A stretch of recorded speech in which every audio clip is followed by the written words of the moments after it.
So in my mind, you know, you ask 5 people about your resume, you'll get 5 different answers, okay? I've worked with people as a career coach who said, I was told it should be a 1-page executive summary. I'm not from that school. There are other people that say it should be no longer than 2 pages. That might be truer, but then again, sometimes you get curriculum vitae CVs, and those go for 5 to 7 pages because they're usually PhDs, and they list every publication they've done, and they list all other kind of things, and it goes on. So I can tell you honestly, my resume goes on to a 3rd page. Okay. But I think there's a couple of qualifiers here. One of the things that comes to my mind is a resume is not like going into a confessional. You don't have to list every job you've ever had. And in this day and age, some people don't go back further than about 15 years. Okay. So with that in mind, because let's face it, the skills you've developed and acquired in the last 15 years are more apt to get you your next job than the skills you acquired 16 to 25 years ago. All right.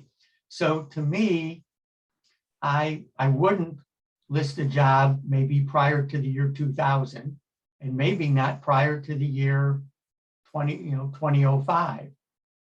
Along the same lines, and it's up to you, and I'll ask Jennifer for her opinion, but when I read resumes that say accomplished or experienced with 20 or 25 years of XYZ, I get a little concerned because I think some of the people screening your resume are going to say 25 years experience, we're not looking for someone that old.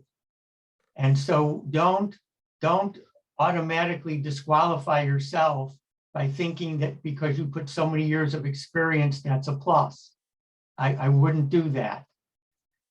As I did on mine, I put accomplished, but another term I use in profiles, and I learned of this working with a salesperson many years ago. In sales, a top salesperson generally wins awards, okay?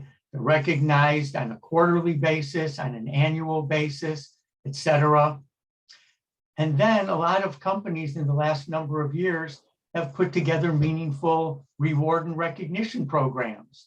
And you might be the employee of the quarter or the employee of the year or the top employee of your department. And so I often ask these questions of people I interview or career coach, because if they've won anything of substance, my recommendation is your profile starts out with award-winning and accomplished whatever. Because if you make it into the pile of being interviewed, it's a slam dunk that anyone worth their salt is going to ask you about your award and what you were recognized for. So long-winded answer to say, I don't have a prescribed length of a resume.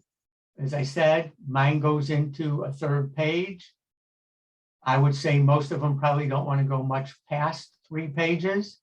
But Jennifer, would you mind sharing your thoughts? Thanks, Al. You actually said a lot of great stuff. You know, you don't want it to be just putting everything out there. And it shouldn't be any longer than 2 pages is what I was taught. And if you start on a 2nd page, go down at least halfway so it doesn't look empty, the page.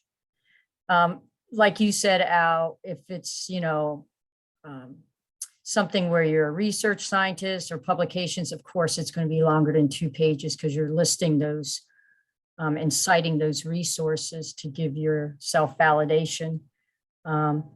So yeah, and you know, that's what's really good about having the job posting printed out, that you can underline the keywords and then check them off as you use them in your resume, especially in the profile section, which you might not be able to get all the keywords in, but try to get the main first ones, the first bullets that they want into the profile. And then you're because you're only supposed to have like 6 bullets, maybe 8 at the most in the profile, because you don't want a laundry list there. But then you can stick the rest of them throughout the resume.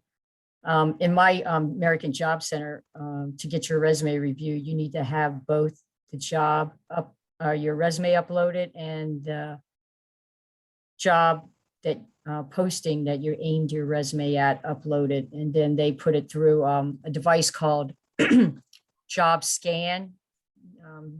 It's like one word, JOBSCAN, Job Scan dot, instead of com, just CO.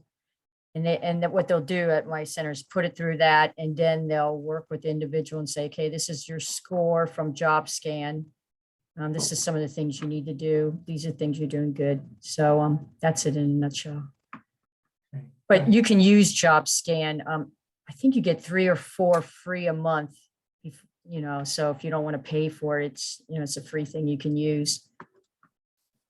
But it's still good to get a human being to look at it, not just Job Scan.